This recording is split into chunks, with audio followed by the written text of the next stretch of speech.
Quand vous travaillez, vous payez de l'impôt sur votre salaire, et pas juste sur la moitié de votre salaire. Tous vos revenus issus de votre travail sont soumis à l'impôt. Pourtant, ce n'est pas le cas de tout le monde.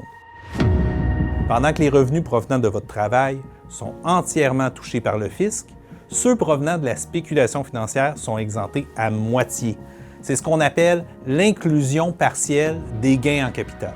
Actuellement, lorsqu'un individu fait un gain en capital, autrement dit un profit, en vendant des actifs, 50 % de ce revenu n'est pas considéré comme du revenu imposable. Prenons un exemple bien concret.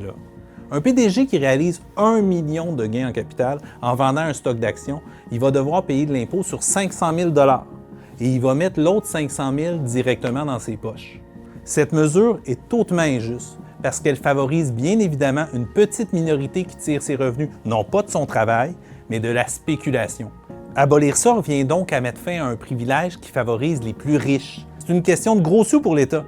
Les gains en capital augmenteraient nos revenus collectifs de 2,4 milliards par année, une somme dont le Québec a besoin.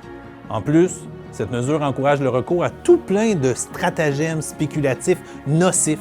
Il est temps de faire autrement.